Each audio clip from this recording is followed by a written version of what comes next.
Vamos a dar continuación a las clases de farmacología, de farmacocinética que habíamos empezado a desarrollar anteriormente. Habíamos explicado en la clase anterior lo que era la farmacocinética en general y las distintas etapas, habíamos mencionado las distintas etapas por las que atravesaban los fármacos desde el momento que eran administrados hasta que eran eliminados. Y habíamos dicho que la liberación era la primera etapa por la que atravesaban estos medicamentos de acuerdo a la forma de preparación en que sean suministrados, y precisamente de eso es lo que queremos hablar ahora en esta clase. Vamos a hablar precisamente del primer paso, la primera etapa, que es la liberación del fármaco. La liberación del fármaco no ocurre con todas las vías de administración de fármacos ni con todas sus formas de presentación. Está prácticamente ceñida a aquellas formas de presentación de administración por vía oral, ¿verdad? Y algunas también que son administradas por vía subcutánea o intramuscular como sustancias de depósito y que van siendo liberadas poco a poco, pero fundamentalmente en su mayor parte es aplicable, es la etapa inicial para fármacos que han sido que vienen en formas de presentación sólidas y suministrados por vía oral. Es en donde es aplicable esta primera etapa, esta primera fase por donde atraviesan los medicamentos. ¿La definimos como qué? Bueno, la liberación del fármaco no va a ser más que el proceso mediante el cual el principio inmediato que viene en la forma de presentación, y aquí vamos a hacer un paréntesis, la forma de presentación, ¿verdad? Una forma de presentación es la forma en que viene presentado el medicamento producido por la industria farmacéutica y cómo lo adquiere el individuo para ser suministrado. Y consta, toda forma de preparación va a constar de un principio inmediato que es la molécula activa del fármaco, la que va a producir el efecto, y toda una serie de conjuntos que le acompañan, de sustancias que le acompañan, que no tienen ningún tipo de efecto sobre el organismo, no tienen ningún tipo de protagonismo en las manifestaciones con el organismo, ¿verdad? Y que son los excipientes. ¿Qué son los excipientes? Bueno, pues son preservos para que se pueda conservar por un tiempo determinado la forma de presentación, preservos conservadores, conservadores del pH, cuando son algunas soluciones, por ejemplo, que tienen que tener un pH determinado, pues que no se altere el pH, solventes de donde vienen disueltos, en fin, toda una serie de sustancias que lo que hacen es mantener al principio inmediato de la forma de presentación en el mejor estado por un tiempo a veces bastante largo, siempre y cuando se mantenga esta forma de presentación en condiciones de temperatura adecuadas, pues estos son los excipientes. Pero el principio inmediato es la molécula activa del fármaco, principio inmediato o principio activo, ¿verdad? En la forma, la molécula con acción farmacológica. Los excipientes no tienen acción farmacológica, ¿verdad? Entonces, como decíamos, la liberación no va a ser más que el proceso mediante el cual el principio inmediato, que es esa molécula que acabamos de decir, de una forma de presentación farmacológica, se libera hacia el líquido de interfase, que le rodea ahí, del sitio de absorción, disolviéndose en el mismo y quedando entonces listo para el próximo paso, que sería la absorción. Aquí yo he puesto un dibujito para tratar de ejemplificar esto. Por ejemplo, un comprimido o tableta que es ingerido por vía oral cae en el estómago, ¿verdad? Y es una forma de presentación sólida. Comprimido, le pasa también a las grágeas, a los granulados, ¿verdad? Y al caer aquí empiezan a actuar el proceso de liberación. Aquí las enzimas y el pH del jugo gástrico pues comienza a producir acción sobre este comprimido y comienza a desprenderse de él las moléculas del principio activo, comienzan a desprenderse y a entrar en el jugo gástrico, en los componentes, el componente acuoso del jugo gástrico, que puede ser que ya sea parte del mecanismo de absorción ya posteriormente, una vez aquí mismo en el estómago. Hay veces que no, hay veces que este fármaco pasa entonces a el intestino delgado y entonces disuelto el principio inmediato en ese líquido de interfase, en este caso sería el jugo intestinal, pues sería también absorbido. Aquí sería absorbido o bien por el jugo gástrico o bien por, o sea, disuelto, perdón, en el jugo gástrico, en el jugo intestinal y absorbido ya sea en el estómago, ya sea en el intestino, ¿verdad? Entonces, ese sería el proceso de liberación que lo hemos puesto ejemplificado aquí con un comprimido, con una tableta, ¿verdad?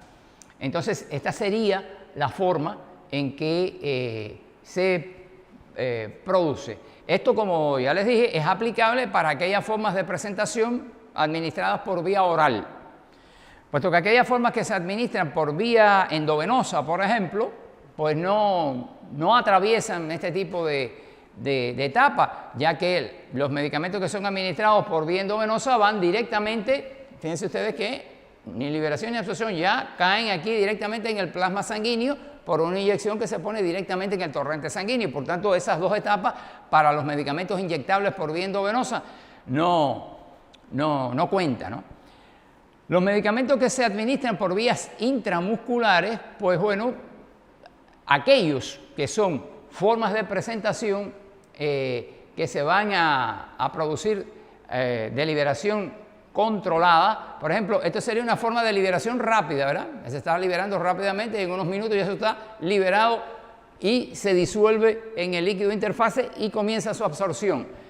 Pero hay medicamentos de liberación controlada. Por vía oral los hay también. Por vía oral los hay también. Hay medicamentos que vienen preparados con varias capas concéntricas sobre una base no absorbible, varias capas concéntricas del fármaco que se van liberando paulatinamente, primero una capa, después otra capa, de manera tal de que un mismo comprimido o tableta sirva para un gran número de horas, manteniéndose una absorción lo más constante posible y concentraciones en sangre lo más constante posible.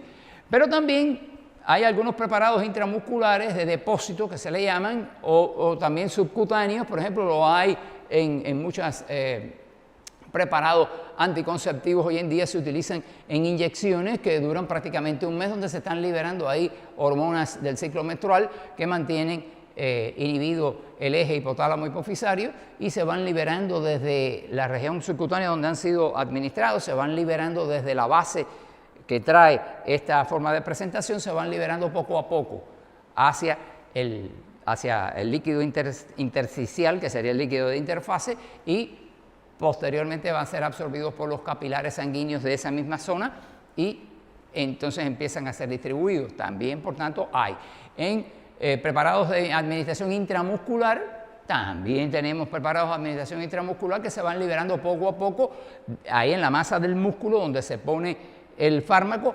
Esta forma de presentación va liberándolo poco a poco, de manera semejante, pero lo va liberando poco a poco al líquido intersticial y enseguida, y poco a poco va pasando a través de las membranas de los capilares musculares y va pasando de forma sostenida, lenta, controlada, hacia el torrente sanguíneo. Esa sería también, ahí se aplica también este paso de liberación, ¿verdad?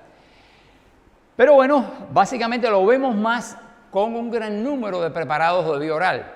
Ya veremos cuando demos absorción que la vía de administración oral tiene un gran número de formas de presentación que sufren este proceso precisamente, sobre todo formas de presentación sólida, que son procesadas mediante este paso de liberación, ¿verdad?